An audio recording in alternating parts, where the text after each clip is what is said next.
দর্শক, কিছুক্ষণ পর প্রায় ৩০টি রাজনৈতিক দলের প্রতিনিধির সঙ্গে আলোচনা শুরু হবে জাতীয় ঐকমত্য কমিশনের। ফরেন সার্ভিস একাডেমিতে আয়োজিত দ্বিতীয় দফারে আলোচনা উদ্বোধন করবেন কমিশনের চেয়ারম্যান প্রধান উপদেষ্টা ডক্টর মোহাম্মদ ইউনূস। এ বিষয়ে বিস্তারিত জানাতে সরাসরি যুক্ত হচ্ছেন সহকর্মী সাজেদা সুইটি। আমরা জানি যে দ্বিতীয় পর্বের আলোচনা বেশ আলোচিত, যে বেশ কটি রাজনৈতিক দল, আপনি নিশ্চয়ই বলবেন আমাদেরকে যে ৩০টি রাজনৈতিক দলের সঙ্গে প্রধান উপদেষ্টার এই আলোচনা কি আছে আপনার কাছে, কখন নাগাদ শুরু হবে, রাজনৈতিক দলের নেতৃবৃন্দরা কি আসা শুরু করেছেন কিনা জানাবেন। ধন্যবাদ শাকুর। বৈঠক চলছে, শুরু হয়েছে 4:30টায় বৈঠকটি শুরু হওয়ার কথা ছিল, কিন্তু একটি কলন থাকাতে, ইন্দোনেশিয়ার প্রতিনিধির সঙ্গে প্রধান উপদেষ্টার একটি কলন থাকাতে তিনি এখানে আসতে একটু দেরি হয়েছে এবং ঠিক 4:50 তিনি এসেছেন। আলোচনা চলছে। এরই মধ্যে আমাদের দর্শকরা নিশ্চয়ই জানেন যে এটি জাতীয় ঐকমত্য গঠন কমিশনের দ্বিতীয় দফা আলোচনা, এবং এই আলোচনায় বিএনপি, জামায়াত, এনসিপি সহ মোটামুটি প্রায় 30টা দলের কথা আমরা জানতে পেরেছি। তাদের প্রতিনিধিরা ভেতরে আছেন এবং আলোচনা চলছে। বিএনপির 3 জন প্রতিনিধি, এনসিপির 3 জন প্রতিনিধি, জামায়াতের 3 জন প্রতিনিধি, বাকি দলগুলোর 1 জন করে প্রতিনিধি তারা আছেন।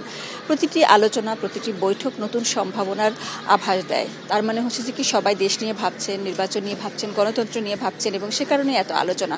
অনেকের অনেক মতের ব্যাপারে মতের অমিল থাকতে পারে, কিন্তু শেষ পর্যন্ত তারা যে আসলে বিভিন্ন ব্যাপারে একমত হতে চান, এই যে আকাঙ্ক্ষাটা আছে, এই যে আগ্রহটা আছে, এ কারণে দেখা যায় বৈঠকগুলো হচ্ছে। এবং বৈঠকে আমন্ত্রিত কিন্তু আসেননি এ ধরনের ঘটনা খুব কমই আমরা দেখেছি। খুব বড় ধরনের ব্রেকফাস্ট, টিফিন কিংবা স্ন্যাক টাইমে মজাদার আয়োজন মানে অল টাইম ব্রেড। বড় ধরনের অনিবার্য কারণ ছাড়া কিন্তু কেউ অনুপস্থিত ছিলেন না, প্রত্যেকে তাদের প্রতিনিধি পাঠিয়েছেন। এ পর্যন্ত যতগুলো দফায় যতগুলো আলোচনা হয়েছে, দ্বিতীয় দফার এই আলোচনাও ঐকমত্য গঠন কমিশনের যে চেয়ারম্যান ডক্টর মোহাম্মদ ইউনূস প্রধান উপদেষ্টা তিনি উদ্বোধন করেছেন এবং ভেতরে তিনি কথাও বলেছেন। বারবার করে তিনি যে আলোচনাগুলো করেছেন, যতবার তিনি কথা বলেছেন, প্রত্যেকটা সময় সবার মধ্যে একতা চেয়েছেন। সেটি সাম্প্রদায়িক ইস্যুতে হোক বা অন্যান্য দেশের প্রোপাগান্ডা ইস্যুতে হোক বা দেশের ভেতরের কোনো বিশৃঙ্খলা নিয়ে হোক, সবারই যেন একতা থাকে, সবাই যেন মিলেমিশে এই সমস্যাগুলো যেন ট্যাকেল দেন, সে কারণে তার আহ্বান থাকে প্রতিবারে। বোঝাই যাচ্ছে যে আমরা কিছুক্ষণ পর বক্তব্যগুলো জানবো যে তিনি কি বলেছেন।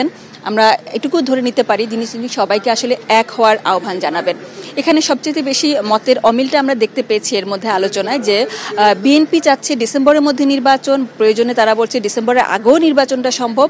সরকার বলছে যে ডিসেম্বর থেকে জুন পর্যন্ত সময়ের মধ্যে তারা নির্বাচনটা করবেন, তার চেয়ে একটা দিনও বেশি তারা সময় নেবেন না।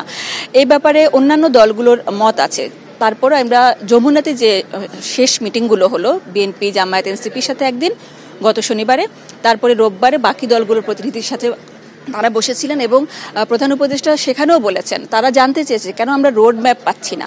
রোড ম্যাপের ব্যাপারে সবারই আগ্রহ, রোড ম্যাপটা কেন পাচ্ছে না এই ব্যাপারে প্রধান উপদেষ্টা বলেছেন নির্বাচনটা তো দিতে হবে, নির্বাচন কেন্দ্রিক প্রতিষ্ঠানগুলো এখনো পর্যন্ত সেই সক্ষমতায় পৌঁছায়নি যে একটি বিপ্লবোত্তর বা একটি অভ্যুত্থান পরবর্তী সময়ে যে একটি ভালো, সুষ্ঠু, সুন্দর নির্বাচন তারা দিতে চাচ্ছেন, সেই নির্বাচনের জন্য যে সক্ষমতাটা আয়োজনে, সেই প্রতিষ্ঠানগুলো এখনো সে পর্যায়ে যায়নি, সংস্কারের মধ্যে আছে তারা।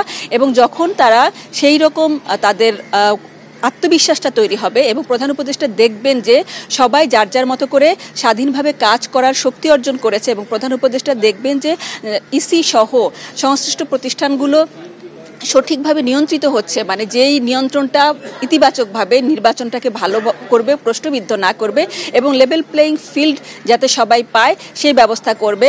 কেউ যেন, পুলিশ প্রশাসন যেন নির্ভয়ে কাজ করতে পারে এবং কেউ যেন চাপ তৈরি করতে না পারে, এ ধরনের পরিস্থিতি তিনি যখন দেখবেন তখনই তিনি তারিখটা ঘোষণা করতে পারবেন। তিনি বারবারই বলছেন যে তিনি আজীবনের জন্য ক্ষমতায় বসেননি, আজীবনের জন্য এই দায়িত্ব নেননি। তিনি চান একটা ঐতিহাসিক নির্বাচন দিয়ে যেতে, যাতে সবাই মনে রাখে এবং এত দিন, এত বছর ধরে, গত 17টি বছর ধরে যারা নির্বাচনে শান্তিপূর্ণভাবে ভোট দিতে পারেনি, তাদের যে আক্ষেপটা আছে সেই আক্ষেপটা যেন দূর হয়, এ ব্যাপারে তিনি দলগুলোকে বোঝানোর চেষ্টা করছেন।